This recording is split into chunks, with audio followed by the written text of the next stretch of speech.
Happy Monday, class, and welcome to our communication lesson. We're following up on last week's lesson on following directions when it comes to sequence, and now we're going to talk about something a little bit different. Still same topic of following directions, but directions as they relate to spatial concepts. So what are directions? Let's review. Well, directions are rules or steps that we follow to get things done. Why do we follow directions? Well, to make sure that we do a good job the first time, so that we are showing that we are listening to our teachers and our parents when they give us directions. Directions that you follow in your community are known as rules or laws, and following them is important so that you don't run into trouble with the law and so that you can be a good, responsible citizen. So there's a wide variety of reasons why we follow directions. All right, spatial concepts, simply put, they're prepositions. Prepositions describe an object's location in space or time. For example, on top, that's a space, right? That's a location in space. Below, a location in space. Between, also a location. Front or back. Toward, near or far. Off and on, within, first, then last. Those are sequence words, but they also apply to prepositions as well, okay? So spatial concepts just describe an object's location in space or time. We're talking about prepositions when we talk about directions. So when do I utilize spatial concepts when following directions? How do we use it?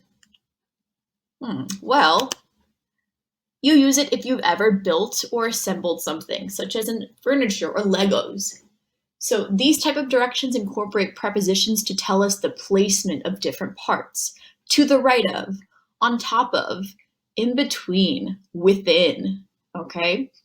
If you've ever assembled a Lego Star Wars kit, you know that there are both sequence directions, but there's also spatial directions. You need to put it in the right location, okay?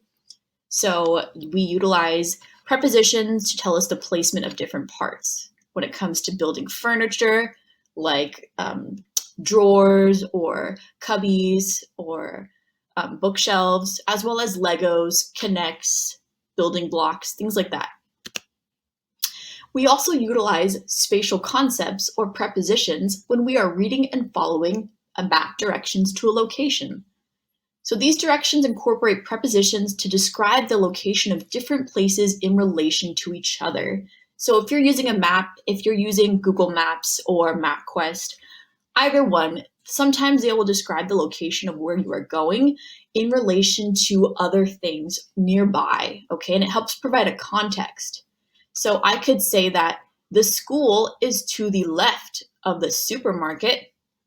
It is between the supermarket and the police station, and it is, depending upon your frame of reference, right? If you're on Wood Road or Brown Road, you could say that the school is facing a coffee shop, or the school is facing what looks like maybe like an internet cafe or a place where you can make phone calls and emails, all right? So that's just an example. A lot of times when I've plugged in directions to MapQuest, especially in Los Angeles, it'll tell me the location where I'm going is in between or nearby certain things, okay? And this helps when you're in a densely populated area, such as downtown Riverside, if you've ever been there, parts of Moreno Valley as well, okay?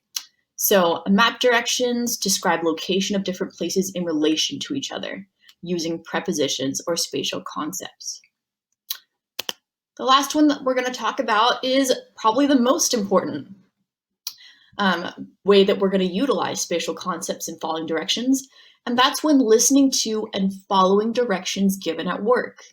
So these directions incorporate prepositions to describe where and how we are supposed to place things, such as when cooking right up here or stocking shelves. Okay, if you notice here, it looks like the Pop cereal is located between Frosted Flakes and Fruit Loops or Lucky Charms. It's a little pixelated, but you get the idea that At your job, they're going to tell you where various things are located, and they're probably going to describe that location in relation to other things around them.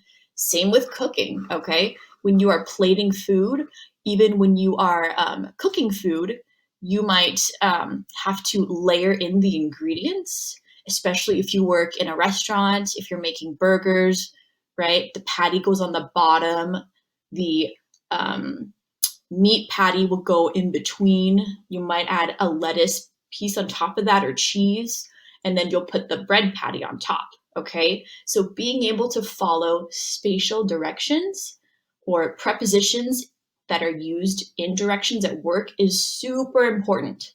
So during today's Zoom meeting, we're going to go more in depth on what more examples of prepositions are and how we can utilize them, what they mean, and how you can apply them in a functional setting. Okay? I hope that this was helpful, and I will see you during your Zoom meeting. Take care and have a great day.